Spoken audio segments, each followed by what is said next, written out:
Hey y'all, Pi here, and we are back in our life. I noticed when I was editing the last video that the music's a little loud, so I've turned it down this time. Hopefully it won't be quite so bad. And last time we were just about to pick our moment, and I think I'm just gonna go straight up left to right, and we'll do as many as we can in an hour. So, sorry, I'm also sipping on tea at the same time because I think I've come down with a little bit of a cold. I may or may not have already mentioned it in the Oblivion LP if you watch that, but yeah. Sorry if my voice sounds awful. I'm doing my best. Let's do shopping. Come back before it gets dark, alright, sport? A familiar voice drifted across the street and drew your attention away from the snail you'd been watching inch slowly across the pavement. Didn't everybody do that as a kid? Just, like, find wildlife and stare at it? Maybe I'm weird, I don't know. Cove waited in front of his dad, pushing his green hair back off his face from where the breeze was blowing it over his glasses. He looked to be paying only a mild amount of attention as he was being handed a few slips of green paper. It reminded you of when you'd first met Mr. Holden, although he's probably not paying Cove to be friends with himself. That's not how that works. Like, even if your parents okay with that, that's still not how that works.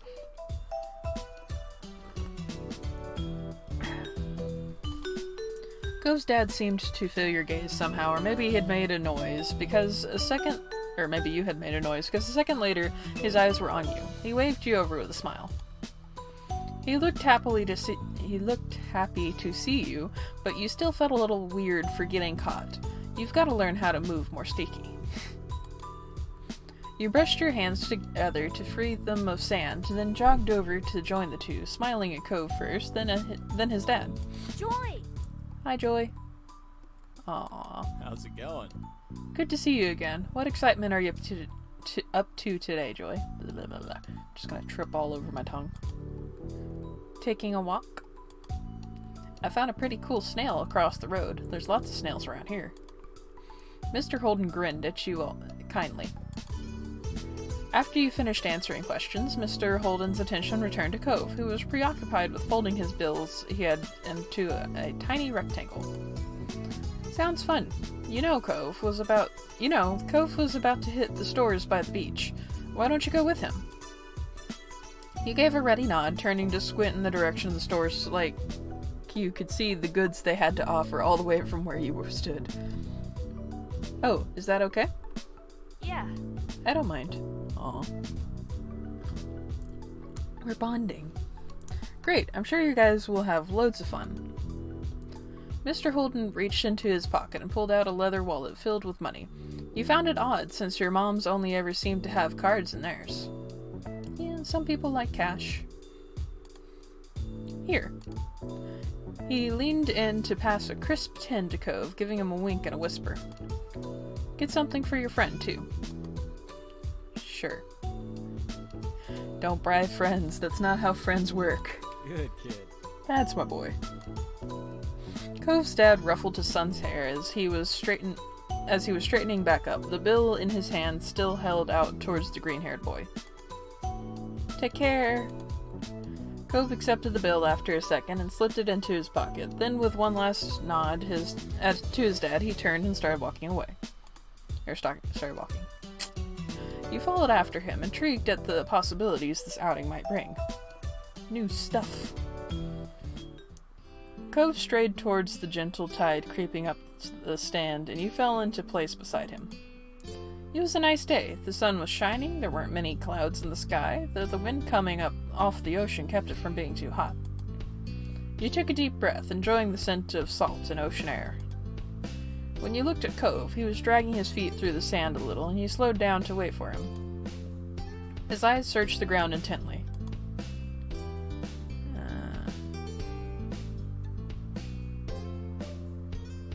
Are you looking for shells? Cove started a little at the sound of your voice and mumbled, sort of. If you see any, you can let me know. You could manage that. You dropped your view to the sand, walking carefully so you didn't step on any. You were good at finding shells. You had a lot of them at home, and always found that new ones whenever you visited the beach. The comforting sound of the waves filled the silence with a pleasant, white noise, and you played a little game with yourself as you walked along, getting as close to the water as possible without getting wet. It resulted in you having to run up the sand quickly when a wave rushed in more than a few times, although Cove threw a few glances your way. He didn't say a word. What's that crazy lady doing?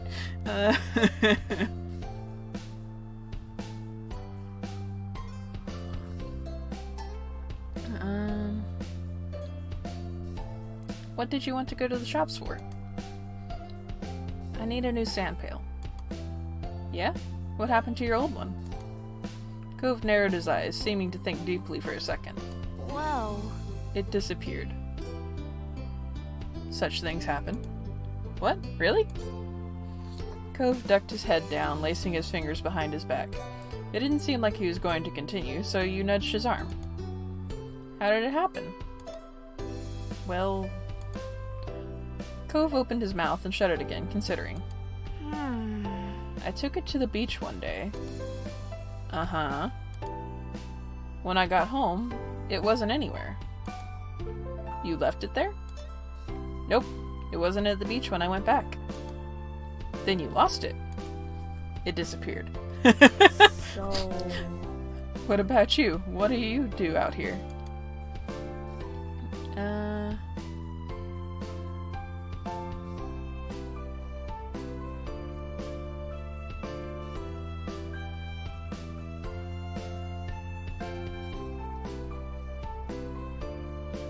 I like looking at fish. They don't like me, so they always swim away if I get close. But they're pretty before that. Cool. Starfish are fun. They aren't going anywhere, even if you touch them. A small laugh escaped you. That's true. Once you reached the shopping area, the noise level grew exponentially. No longer just waves and footsteps, but the chatter of people enjoying the lovely summer day, the call of birds trying to find bits of food left behind, and lots of salespeople trying to get attention. Yes, we call them hawkers. Oh, and I don't know if you guys can see that, but the light beams are kind of dancing a little bit. That's a cool touch. Had to call attention to that. You sniffed the air as you walked beside Cove. You could still smell the ocean, but there were other scents now, too. Pizza, pretzels, hot donuts.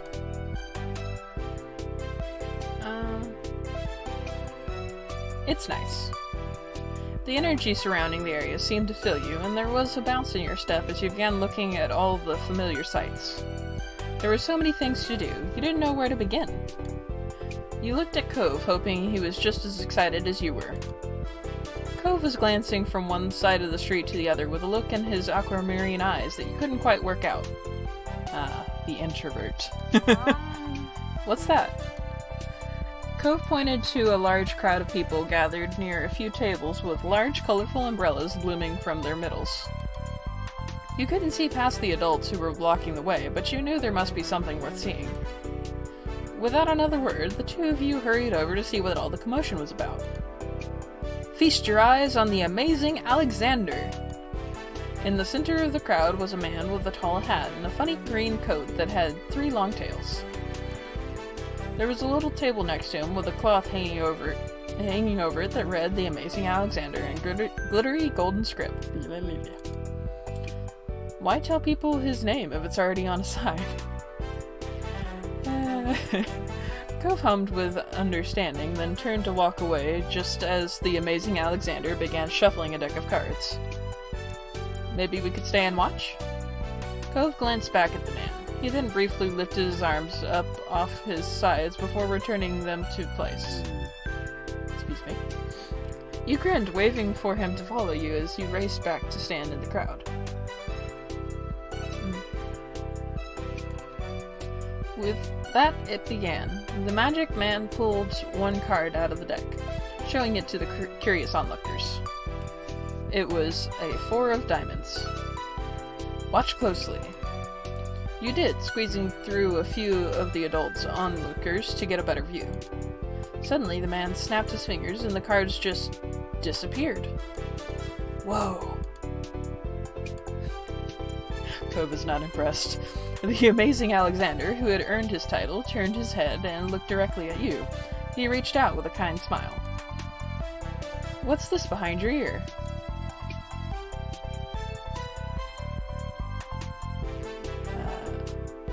Tell me. This had to be going somewhere, and you needed to find out. He smelled like popcorn and candy when he stepped closer. It was great. You felt a tug, and then he pulled the 4 of diamonds out from behind your ear. Well, you knew that it couldn't really have come out from your ear, but you still didn't get how he'd done it. There was a light applause from the crowd, and the man gave a deep bow. This is for you. The man plucked a pair of balloons from a clump of them tied down to his table. Both were in the shape of a dolphin instead of being a normal circle. And one for your friend, too. Thank you for being my assistant. Wow. You were really grateful he chose you. After that, he went to someone else in the crowd. Pick a card, any card. My uncle does that every time he visits. Not the balloons, the stuff with the cards. Cove spoke plainly while reaching over to take the dolphin that had been designated for him.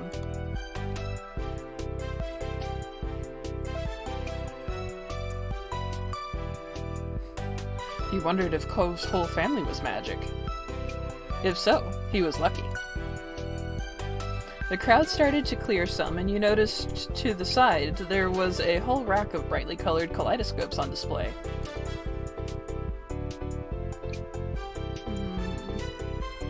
You picked up a kaleidoscope. Love kaleidoscopes, they're fun. Oh, these are cool. You shifted your balloon string to your other hand so you could bring the mysterious tunnel to your eye. A whole palette of colors appeared right in front of you, spinning into all kinds of different shapes as you twisted the end of the tube. Cove picked one up and looked through, twisting the tube at the end. After a second, he set it back on the rack, moving to the other side of the stall. He went under the awning, careful of his own floating dolphin, and you joined him.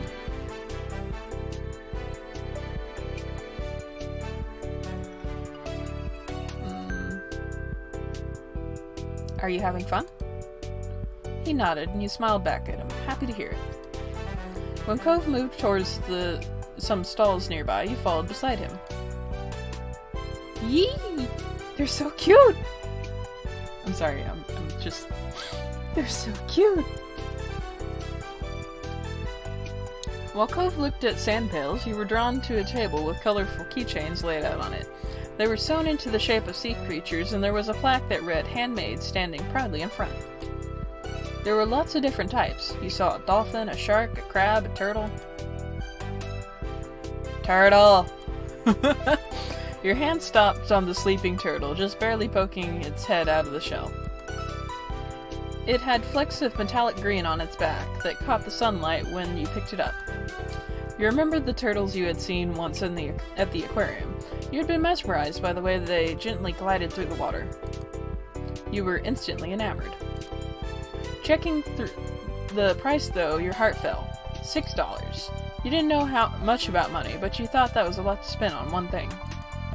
You rarely had more than a $5 bill to your name. Yeah, $6 is like a huge amount to a kid. Is that what you want? Huh? Oh. It's $6. I didn't bring any money. Alright. It's fine.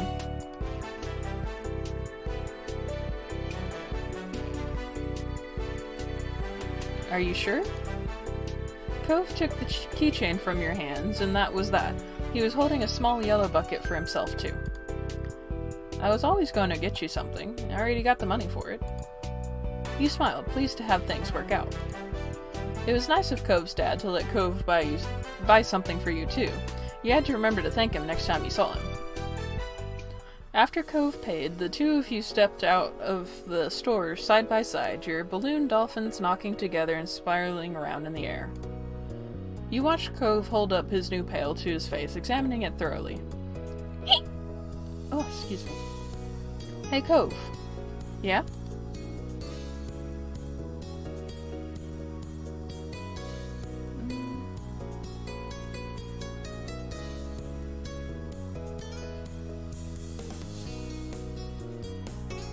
I'm torn.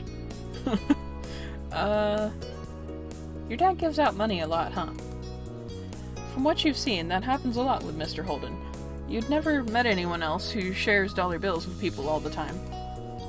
Cove's brow furrowed in confusion. Maybe. I don't know. For a second, you thought about mentioning the way you and his father had met, but decided against it. That was meant to be a secret, and you felt like your feelings might have been hurt if your parents were offering to pay people to be your friend. Cove looked further down the street where different food carts were lined up. He rested his non-cast arm over his stomach, and just as he did, yours let out a light growl. You hadn't eaten since breakfast, and after all of this wandering around, you were definitely ready for some lunch. Let's get some food. Yeah. You two wandered around a short while, looking at all the delicacies that were available. Everything looked delicious, and as the different smells, both sweet and salty, wafted over to you, your stomach growled even louder. After passing up hot dogs, snow cones, ice cream, and pizza, you both agreed on pretzels. Blasphemy! How dare you pass up on pizza? That is God's food right there. Cove got something sweet and cinnamony, and you...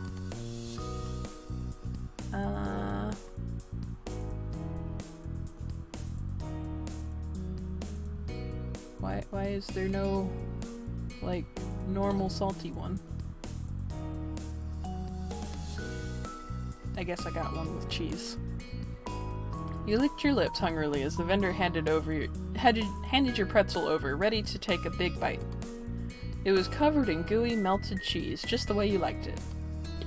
It seemed odd to get a dessert pretzel before eating normal food. You found an empty table close enough to the beach at the grit of the... You found an empty table close enough to the beach that the grit of the sand made terrible noises when you dragged the chairs out to sit down. Eesh. These balloons are gonna make it hard to eat. Cove placed his bucket on the table as he stared at his still balled-up hand that was wrapped around the string. You opened your mouth to agree before an idea hit you. I know. After carefully placing your pretzel somewhere it wouldn't get sandy, you tugged the balloon dolphin out of Cove's hand and tied it in a delicate bow around his wrist. Oh. Oh. Cove bounced his arm up and down in place, testing the stability of your knot. After watching his balloon jostle around but remain attached, he smiled, satisfied. Can you do it for me? He repeated the ritual. Cove struggled somewhat with the cast restricting his fingers on one hand and a string already tangled around the other. Okay. Got it. The two of you spend a moment admiring your handiwork, both hands now free to allow easy munching on your pretzels. You bit into the doughy treat, savoring the taste on your tongue with a smile as you looked out over the ocean. After a time, you finished your pretzel. You were done before Cove. It was boring not having anything to do. You pulled on the string of your balloon to bring it down to your level. Then you held the dolphin in your hands, manipulating it to make it look like it was jumping through the air. Cute. If you turned to face towards the beach, it almost looked like it was swimming in the waves like a real dolphin. A laugh came from your side. When you glanced back at Cove, he had left the remaining part of his pretzel on the wrapper and was gripping his dolphin too.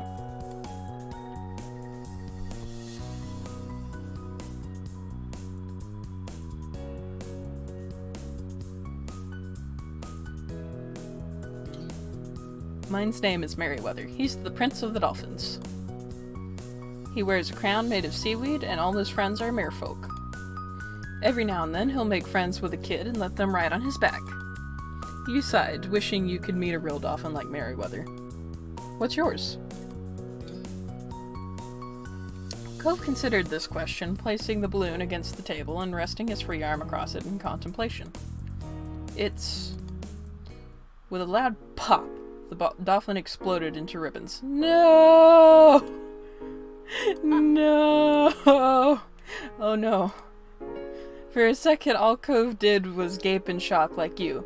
Then his cheeks puffed up, squinting his eyes, and you saw his tears start to glisten. No, not the dolphin. Joy, it...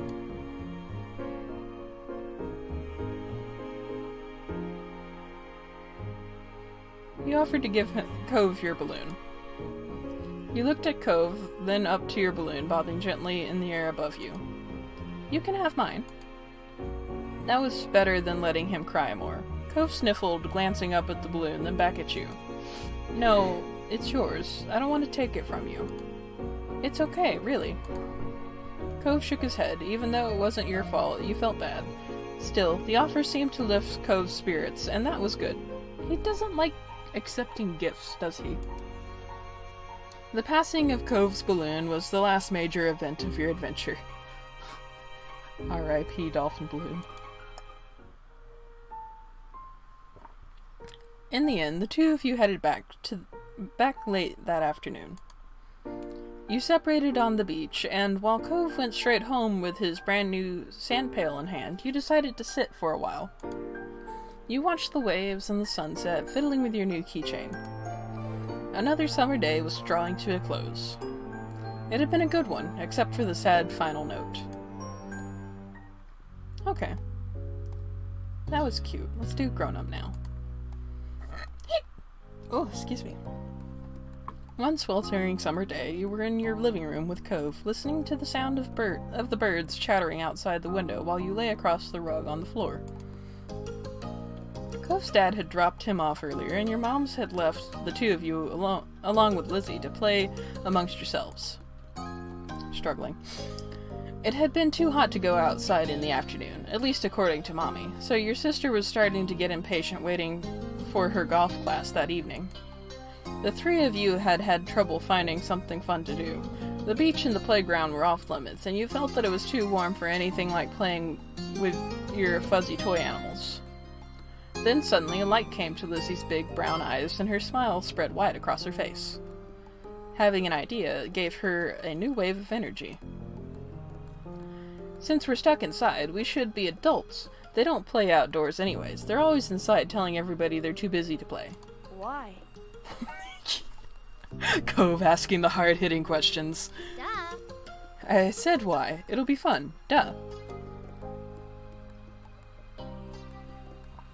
What do they do inside that we don't? Besides use the phone a lot.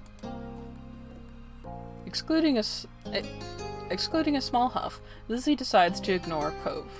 What do you think? Joy, what do you think? Do you want to?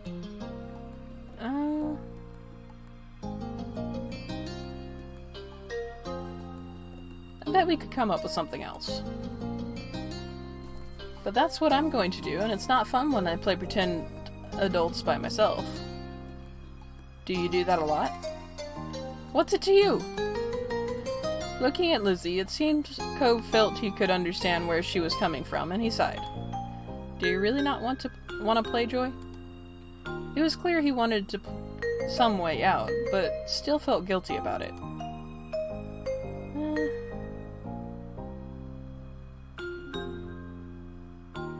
Okay, I'll stay. I hope this is as fun as you're promising it'll be. Lizzie looked at you, deadly serious. It's the most exciting idea I've had all week. Satisfied that neither of you were about to bail on her, Lizzie thought over her options while you watched. After a few seconds, she clapped her hands together and beamed, apparently having settled on something without asking either of you. Okay. Okay, I'm gonna be a professional golfer. Joy, you and Cove can be a beach volleyball player, a gymnast, or a tennis player.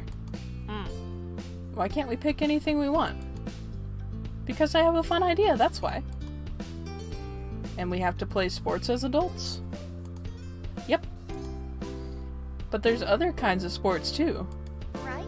It isn't the same. What do you think, Joy? Don't those choices sound super cool? You want to be that, huh?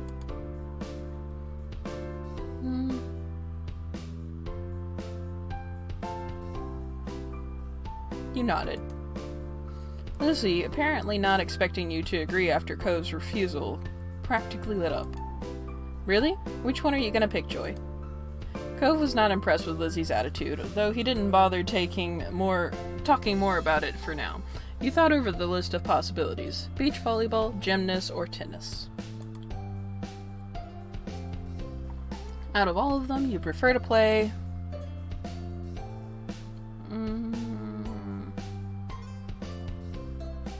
What is the most joy response? Gymnast. If you couldn't spend the afternoon doing cartwheels and handstands in the backyard, you might as well practice them inside.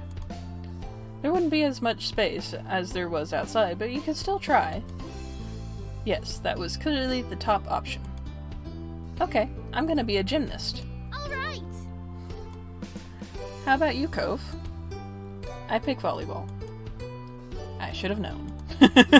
Okay, so Joy, you're a famous gymnast, and Cove, you're on a popular beach volleyball team, and... Lizzie's ponytail bobbed when she proudly stretched her arms wide.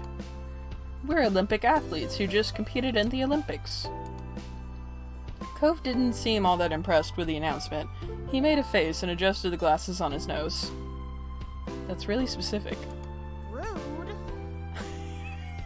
That's what makes it fun. Anyway, Lizzie marched back and forth in front of us, getting lost in her own imagination. I won all gold medals, and people are calling me the next Mickey Wright. Who's that?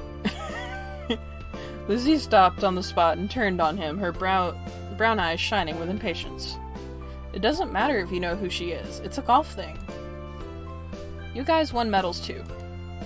Cove, your team was bronze. Joy, you barely missed out on the gold and got silver. It's more real if we're not all first. Uh-huh.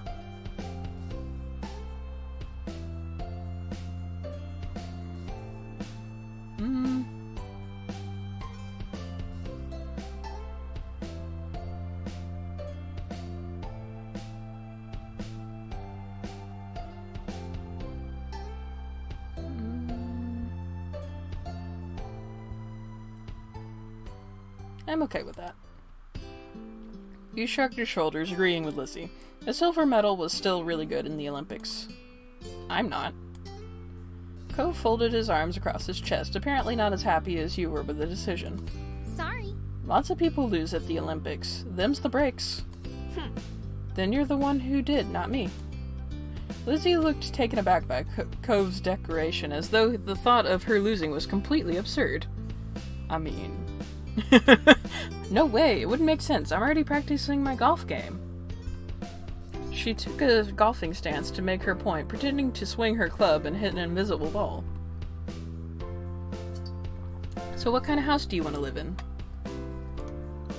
Cove hadn't changed his mind about winning, but thinking about where he'd live as an adult appealed to him, apparently, because he looked back at Lizzie with some of the anger fading.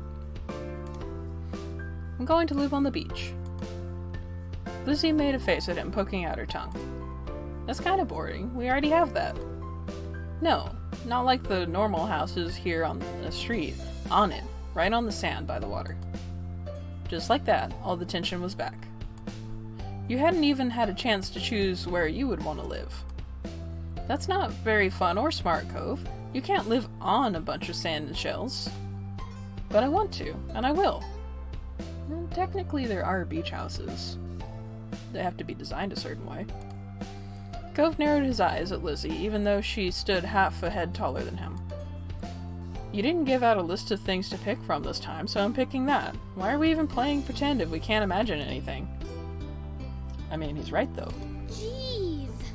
Jeez, well, I'm gonna live in a mansion far away from here, and far away from you. Okay, these two do not like each other. Clearly. One with an indoor pool and a place to practice my award-winning golfing. It's not fair. How come you were yelling about mine when your idea is even more impossible? Lizzie's face flushed red, her hands balling into fists at her sides.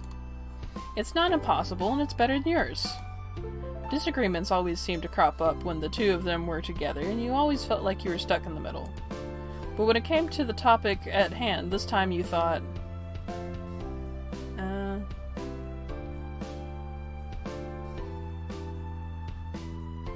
being on the beach was cooler.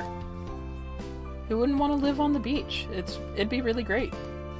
You could have windows made from driftwood and seashell wind chimes. Ugh.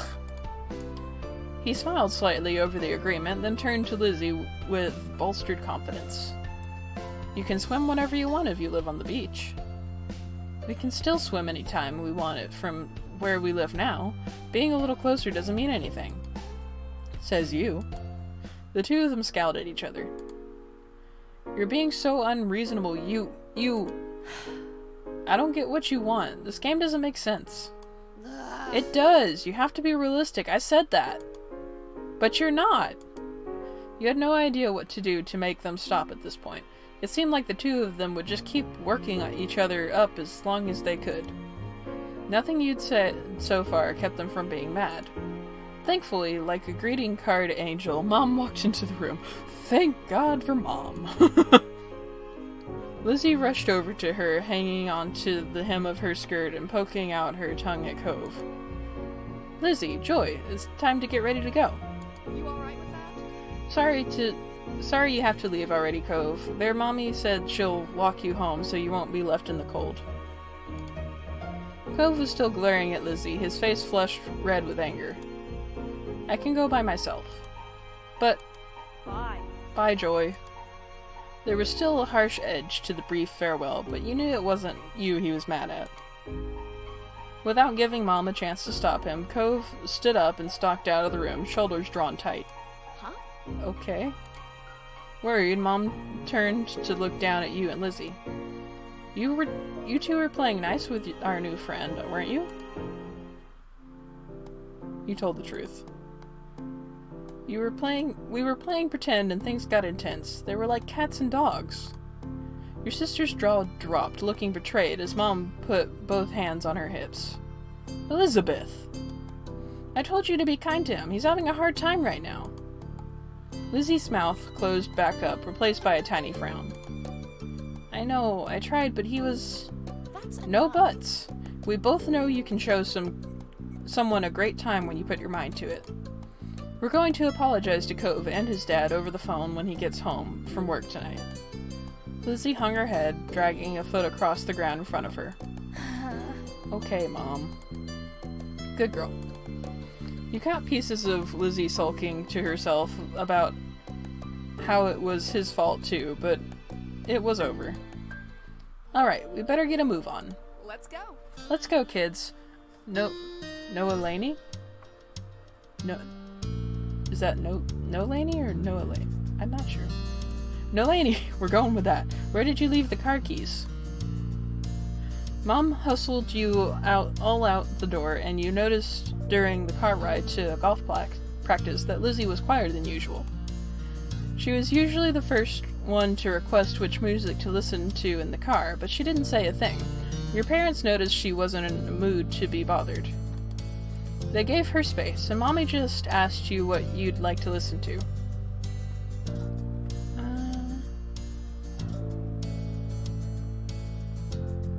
You chose a song you knew Lizzie liked. Maybe that would cheer her up. You were happy to see it brightened her up right away, and she started singing along with you. Soon enough, her bad mood was a thing of the past. When the car ride was over, you spent the twilight hour watching Lizzie hit things with other girls her age. You didn't know much about golf, but you could tell that she'd really liked it, so you sat with your moms and tried to puzzle it out. It was nice sitting outside after being cooped up in the house all day, and you stretched your legs to let the last few minutes of sun warm your skin. When the sun was finally out of sight, dipping behind the horizon, you all got ready to leave. Instead of going straight home, your moms took the families out to dinner. You went to a restaurant you had all been going to ever since you could remember. The whole afternoon had been a bunch of shouting you hadn't been able to stop, but you could kind of tell that all of this helped Lizzie be less angry. The car ride home was quiet, only the radio providing escape from silence. Lizzie had been in better spirits now, but the closer you got to your neighborhood, the more she wiggled in her seat and frowned out the window. She knew what was coming when you all got back home. Clearly she was dreading it. Soon enough, Mom was turning onto your street, then reversing into the driveway. Once she caught the ignition, it was dead silent. Hey! Oh, excuse me.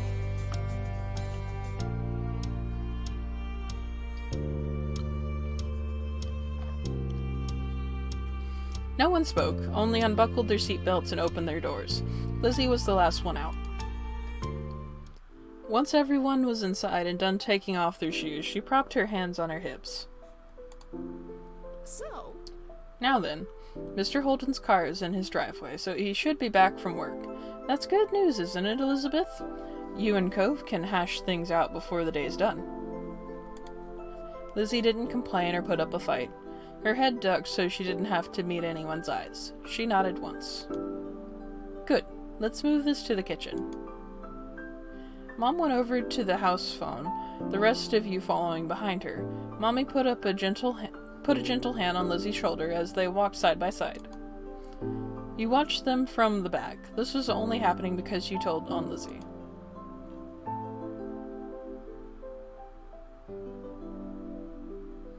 You hadn't liked doing it, but had to.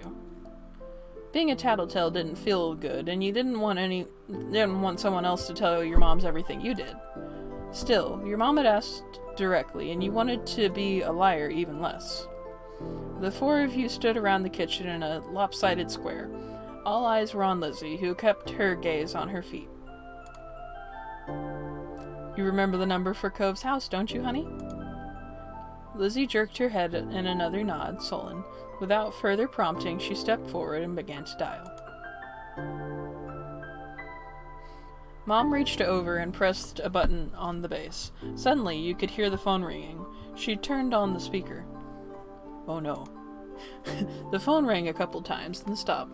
Mr. Holden's warm voice came through the other end. Evening, Holding residence. Lizzie looked over at Mommy, unsure. She nodded encouragingly. Hi, Mr. Holden. It's, Lizzie. Can I talk to Cove? Absolutely. Lizzie Jones? What a surprise. But of course you can say hey to the boy. He sounded cheery as usual, though definitely meant it when he said it was a surprise. You thought hard, and you were sure that your sister had never called Cove's house before. Mom spoke up before Mr. Holden or Lizzie could say anything more. Her arms were crossed over her chest, her lips pursed. Hi, Cliff. Nolaney, Joy, and I are here too. Good evening. We're sorry to bother you so late.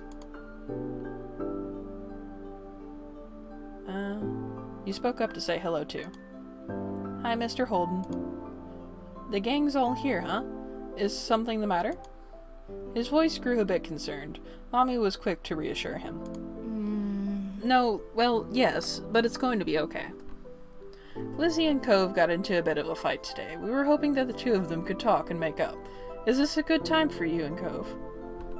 What? A fight? Cove didn't tell me anything about that when I came home. It does explain the funk he's been in tonight. He chuckled lightly. Despite that, it didn't seem like he really thought it was funny. Anyway, it's good you didn't catch us at a bad time. I'll go grab him for you. There was some shuffling on the other end. He must not have gone far because you could still hear him calling out. Cove! There's someone on the phone for you. After a beat of silence, there was more muffled talking from Cove's dad. Come on, bud. Lizzie called just so she could talk to you. Are you sure? Joy's on the other end listening, too. Don't you want to say hi? It took a bit of back and forth, though the conversation seemed one-sided since you couldn't hear Cove properly. Eventually, Cove took the phone from his dad. Hi. Hello? Hey, it's Lizzie. Yeah, I know. Dad told me. Cove's tone was defensive. Lizzie turned to Mom, scowling. One stern look from her, though, and Lizzie turned away. Sorry.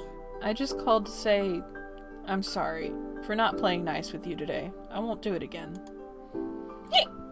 Excuse me. Lizzie's eyes were downcast, her voice low. Excuse me. You could tell she felt uncomfortable apologizing to Cove in front of everyone. She was still being genuine about feeling bad. Cove must have realized that too, because he sighed quietly. I want gold, and I think Joy should win too. Really? You thought you were worth gold even though you hadn't even wanted it? Lizzie was momentarily stunned, silent by the demand. She probably forgot that it had even happened already. Alright, We all win the gold. Okay, I guess I'm sorry too. A sense of relief washed over everyone at his acceptance of the apology. Mom uncrossed her arms while Mommy's shoulders relaxed. Lizzie's eyebrows raised up. You wonder if she thought that he'd refuse her apology. Dad, can I get off the phone now? You couldn't see him, but it was obvious Cove felt awkward about the situation. He'd come off uncomfortable the entire time, really. Yeah. Yeah, you can go back to your room if you want, but be sure to say goodbye first, though. Bye, Lizzie. Bye. Bye. Bye, Joy. You perked up at the mention of your name. You smiled even though you couldn't see it. Bye, Cove. With that said, Cove must have handed the phone to his dad and left since Mr. Holden spoke up. That's a relief. All's well that ends well, as they say. Thanks for arranging this. I'm sure he appreciates it. As Mom replied, Lizzie tugged on Mommy's hand to catch her attention. Can I go now, too? Good job. Sure, sweetie. Thank you very much for apologizing to Cove. Mom flashed a brief smile at Lizzie, then nodded her agreement. Given permission to leave, Lizzie scurried off towards the stairs. She seemed to be feeling much better with the incident behind her. Mom and Mommy returned to the phone, taking it off the speaker. They continued talking to Mr. Holden. You couldn't tell what about. You were glad that was the end of it all. Lizzie and Cove might not get along, and probably still won't, but they weren't mad at each other anymore. Mom and Mommy weren't upset either. Everything was finally back to normal. With that thought, you retreated to your own room with a spring in your step. Alright, I think we can do one more, so let's jump into Long Day. It was another scorching summer day, the kind where no sooner had you finished 1 cup of water, you were already filling it up again. Oof. Everyone else had something on, so that afternoon it was just you and Shiloh. This didn't happen much, especially since Cove had arrived. Without Lizzie around, Shiloh looked to you for all the answers. It made you feel frustrated. He was always wanting to hear what you thought instead of giving his own opinion, and expected you to come up with the plans. It was hard work, especially for such a hot day. You drained yet another drink and frowned at the empty vessel. Your thirst was gone, but you still craved something icy cold and refreshing. Something sweet. Something like... Ooh. Cone or sandwich? Sandwich. You craved soft ice cream sandwiched between 2 cookies. There was nothing like that to be found at home. You knew that without needing to look. Your moms didn't keep sweets in the house. Outside were plenty of places where such goodies could be obtained, but they were shops and demanded payment in exchange for their products. Darn capitalism.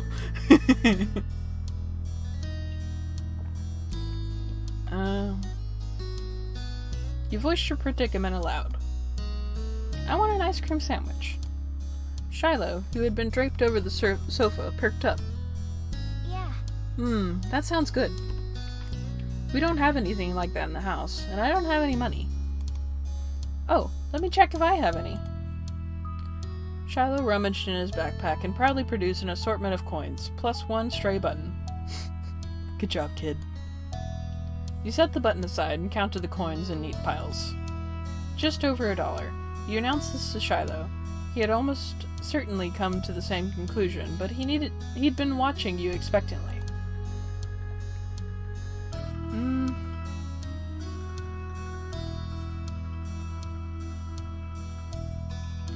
It's a start.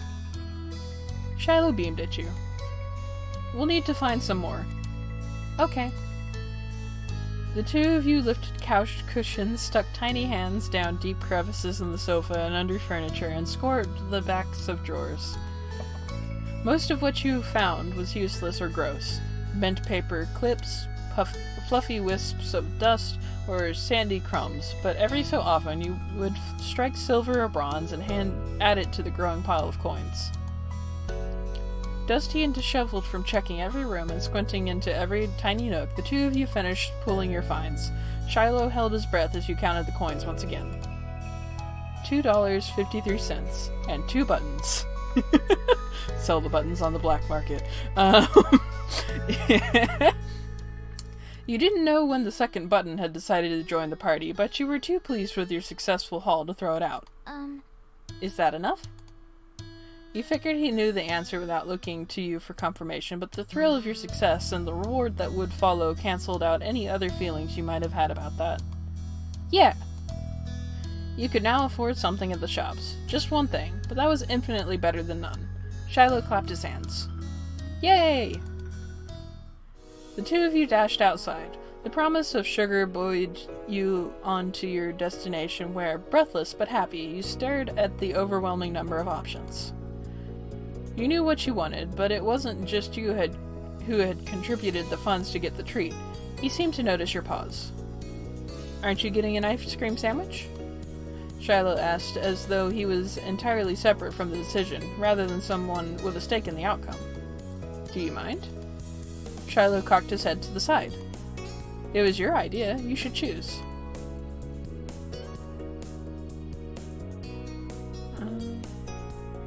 You tried to get something you both wanted anyway. It wasn't fair for you to be the only one to decide when he'd been a main factor in making this happen. Some of the money came directly from his backpack. What do you like? All of them. They're so good. You press further. But what do you really like? Popsicles or ice cream? Which is your favorite? Oh, it's so hard to pick. I don't know. Frustrated, you cut to the heart of the matter. You want me to choose? Yeah. God. One of those people.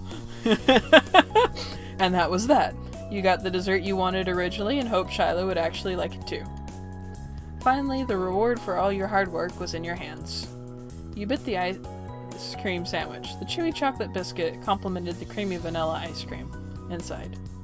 You held it out to Shiloh so he could take a turn. He shook his head. You can finish it. What? No! He didn't want any? After everything he did to help to get it? That was weird. You tried to include Shiloh. Even if Shiloh said it was okay, every story you'd ever seen on TV or read in a book said that sharing was caring. You stood your ground, even as the treat started to trickle dangerously towards your fingers. It's only fair that you have some. We both bought it. But you want it more than I do, and getting to play was a lot of fun already, so you can have it. That's more fair. You held it out to him. I want you to have some even more than I want to finish it, so eat your part. Relenting, Shiloh took the treat and gave it a taste. His eyes lit up. Thank you. It's really good, thank you. You smiled, pleased with your good deed. You picked the best one. Did he mean that? Shiloh was always nice, no matter what happened. Even if he hated it, you knew he wouldn't say so. Maybe he thought it was gross and that's the real reason he didn't want to take some. You had no idea. You studied him as he ate a little more. He had every appearance of enjoying himself. Still weird. The two of you began to head back home as he ate.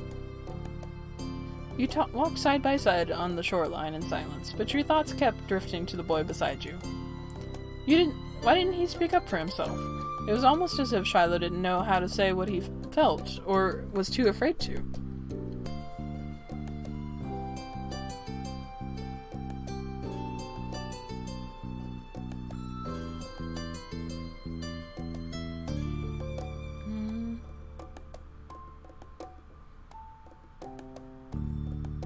Are you scared of me? Shiloh opened his eyes wide, seemingly caught off guard by the blunt question. No way!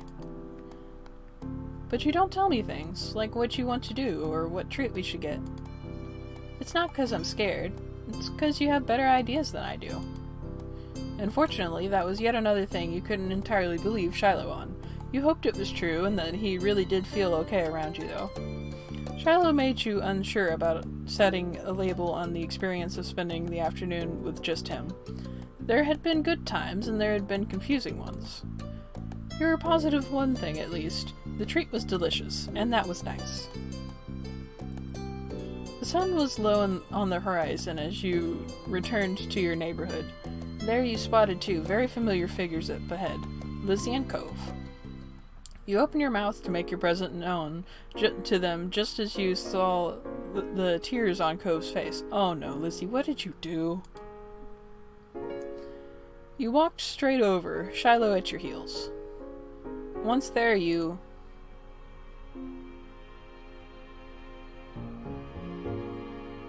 carefully asked about what happened. Without a time machine, the only way you were going to find out was by asking the witnesses.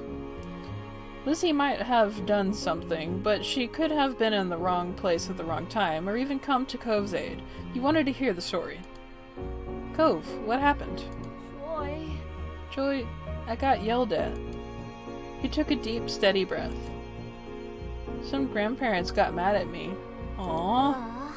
Aw, sorry. Lizzie jerked her head in the direction of a nearby house.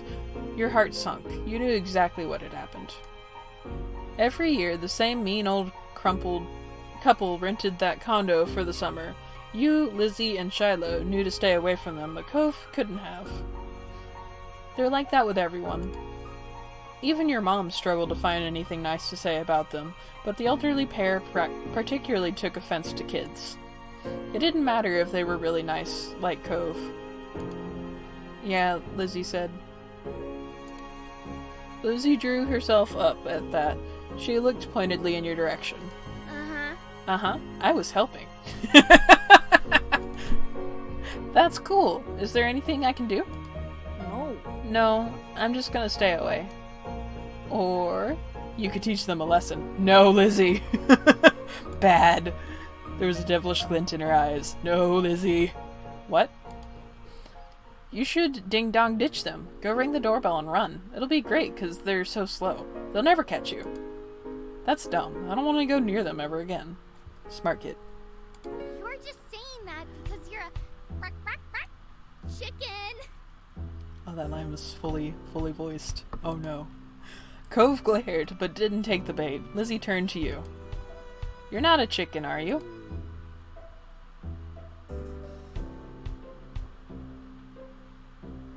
You'd rather just avoid them.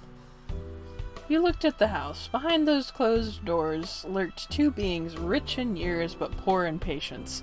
Maybe they deserved retaliation, maybe they didn't, but that punishment wouldn't be coming from you. It was safer to stay away from them, especially since Cove took their outbursts to heart. I'm not doing it either. Another chicken for the coop. This is a hen house now. If we're chickens, you're a lizard, Lizzie. She wagged her tongue at his face. Still better than a bird brain. Chicken. The condo door opened, revealing one of the two culprits. The old man's wizened face was set in a scowl, which was to say he looked exactly like he always did when you saw him. Maybe that was his normal face. What are you kids doing loitering outside my house? Or maybe he was always just in a terrible mood. Nothing? Nothing? He repeated the word as if the greatest crime anyone could commit. Nothing good, more like. Get lost. It wasn't as if he owned the space outside the house, but Cove's eyes, still red from his early tears, were wide, and you thought it would be best to heed the old man's command. Lizzie took off, with Shiloh immediately trailing after her without so much as a glance in your direction. So much for your friendship.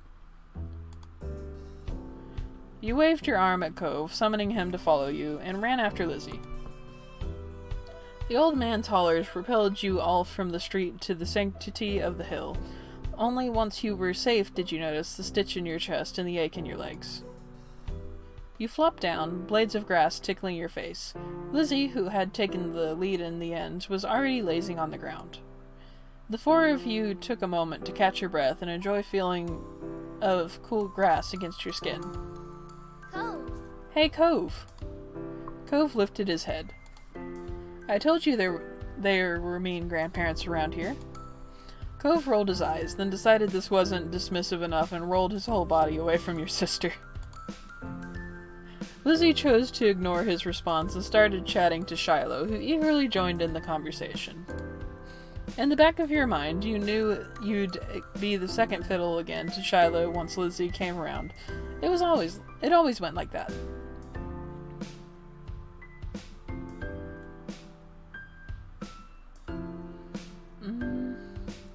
You still felt a little sad after how much time you spent together today. You had been hoping the two of you might have become closer, but you had to let it go. He was happy where he was. There were other things to attend to anyway. You wriggled closer to Cove. He had calmed down for the most part, and was inspecting a flower, his fingers pinching the stem and tilted the white petals towards him. It's a poppy. Cove glanced at you in acknowledgement, then back at the flower. And the type of poppies on this hill have the name white linen poppy. Mom told me. He quirked a smile. That's funny. He ran a finger around the edge of the petals. It doesn't feel like cloth. You need a lot of them to make anything. He nodded and released the delicate plant. Evaluation complete. This is my favorite kind of flower, but I didn't know what it was called. Thanks. Oh boy. Lots of options.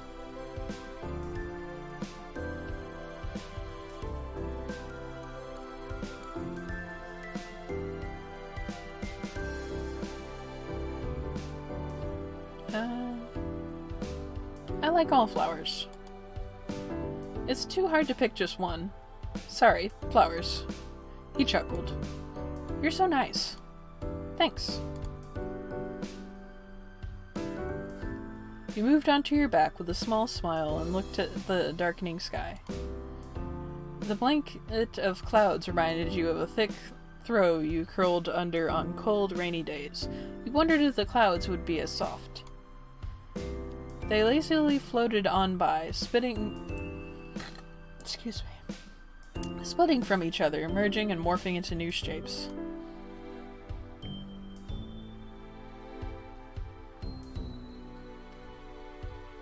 You saw a dolphin.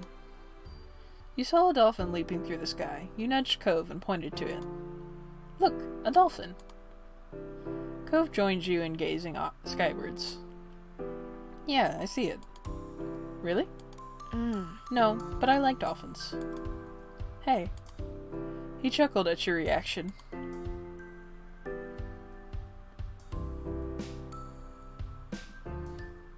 All the sun's light faded from the sky, and the moon rose higher. Lizzie got to her feet, dusting strands of grass from her bare legs, and surveyed her surroundings. Excuse me. The ocean, visible from the crest of the hill, beckoned with every sweep of the tide. Let's go to the beach. There was no argument from the other two. Shiloh was still Shiloh, and Cove would never say no to going to the shore. He was a child at sea. You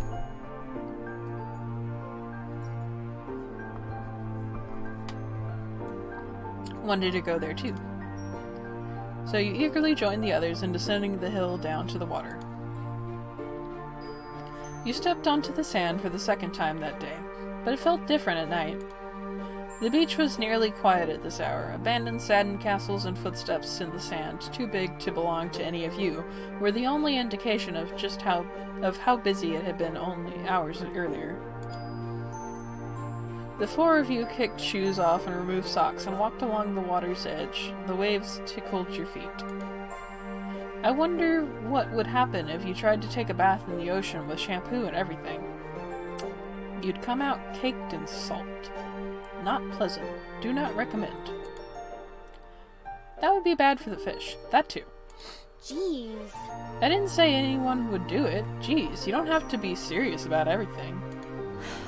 You're the one who asked what would happen. That is what would happen. It hurt the fishes. I like this kid. I like bubble baths at home. They're a lot of fun. Me too. Bubble baths are luxurious. Yes.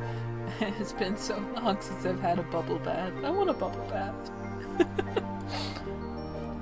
You've never heard Lizzie use that word before. Mommy loves to have bubbles in her bath. She'll turn the lights off and have candles. I'm gonna do that next time. Hey, when's your mom coming to pick you up anyway? Not for a while. She's busy. What about your dad? How come you never talk about him? Nobody does. Don't you know you're not supposed to ask something like that? Why would somebody want to talk about something they've never talked about? You kept your eyes on the ground, watching your toes get swallowed by the waves. Even if Shiloh never seemed upset when this topic came up, it made you feel awkward just for having both of your moms. It's okay. I'm like Lizzie and Joy. I don't have a dad. But I don't have two moms. I just have one. She's really great. Oh, sorry. I only have one now, too. My mom isn't here. She's back home. It's just my dad with me. Sorry. I never had a dad or anything, so I don't feel bad. It's really sad that your mom is gone. Cove nodded.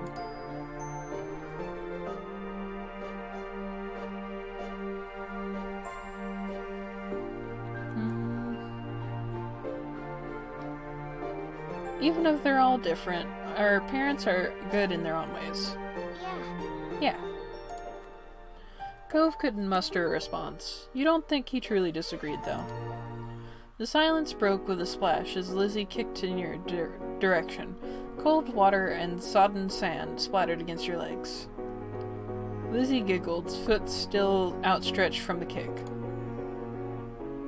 Cove joined in, striking the incoming waves to make a splash of his own. Shiloh scurried out of Cove's spray zone with a grin. You retaliated. You used your foot to smack the water pooling around you, sending an arc of seafoam flying back onto your sister. You laughed as she spluttered, some of the salty seawater having landed in her mouth. She spat it out. Yuck. Lizzie chased you, intent on revenge. You dashed up and down the coast, taking it in turns to be the predator and the prey, as well as joining forces to take down Shiloh or Cove. Alliances were silently forged and wordlessly broken. Everything was fair game in war. Shiloh's brief exclamation was drowned out by the biggest splash yet, caused by him falling face first to the ground. That would have been pretty bad enough without the wave that followed, cascading over his prone body. Oh god, is that kid okay? Shiloh sat up, shaking his head like a dog coming in from the rain, as you all hurried over to check on him. His hair was plastered on his head, and his soaked clothes clung. If there was any part of him that was still dry, you couldn't see it. That was crazy. Are you okay? Yeah, my foot got stuck and I fell over. You dumbo. Way to go, Shiloh, you dumbo. Lizzie, don't be mean. You offered him some help up. Shiloh didn't take your outstretched hand. After a moment, you dropped it. Lizzie was too busy snickering to notice, and held her hand out to Shiloh, too. He reached over and took it. Slowly, he started to pull himself from the ground. Then he slipped on the slick sand, dragging him and Lizzie down, just in time for another wave to hit. The water rolled over them. Deserved. Sorry. Sorry. What were the odds of that happening twice in a row? You thought they must be low, but there's no way Shiloh would do something like that on purpose to pretend it was an accident, especially not to Lizzie. Even if your relationship with Shiloh felt unclear, he did at least like her a lot. Lizzie was his favorite, right? Smiling boldly, Lizzie extracted herself from the ground and wiped a streak of sand from her cheek. She didn't intend to let this embarrass her. Shiloh got up again as well, this time without incident. He still looked like a drowned puppy, but that didn't stop Cove laughing at the two of them. With that, it was time to call it a day. The four of you made the journey back home, leaving a trail of wet footsteps and sand in your wake. Damp clothes may have weighed down some of the group, but your spirits were high. Your arms swung side to side as a cool breeze flowed past. Your moms were outside, chatting to Cove's dad. We're back! Your mom's faces fell as they took in the state you were all in, ranging from messy to soaked. No. Elizabeth, is that all you have to say for yourself? You brought half the beach back with you. They certainly did. What's Marigold going to do when she comes to get Shiloh? Is that how you want him to be for the long drive home? Cold and filthy? Lizzie's expression turned sulky over the scolding. Being the oldest could be fun, but it also meant she was the first to get in trouble when something went wrong. True. Mr. Holden, on the other hand, chuckled as he ruffled Cove's matted hair. You've been out making memories, Bucko. I'm glad you had a good time with your friends. Cove used his slightly moist cast arm to push his dad off. Mr. Holden's eyes widened when he noticed that even that had gotten wet. Now he was worried too.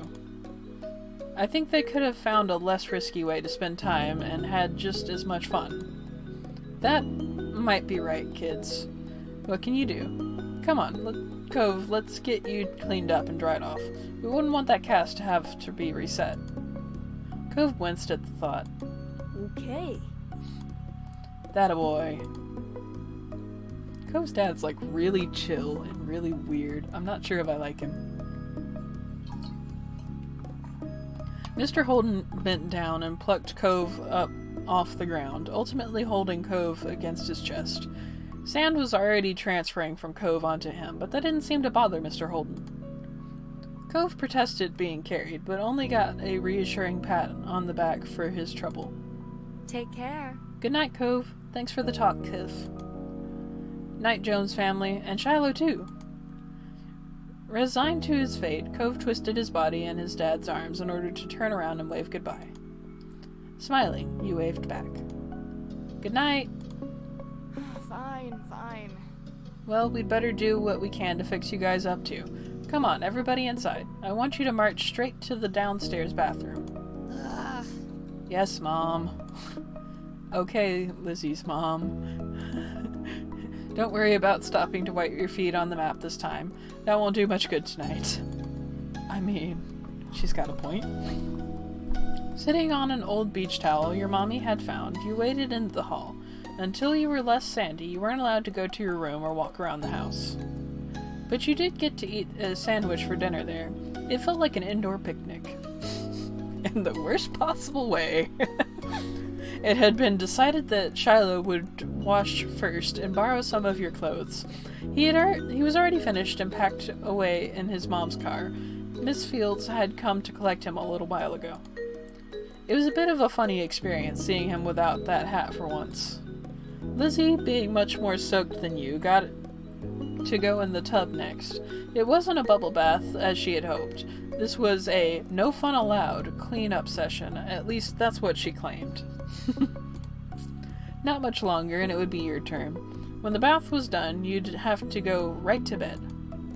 After a day like this, though, you were glad that there weren't going to be any further events. Drifting off to sleep sounded like a great idea. Ugh, I can't read. Okay.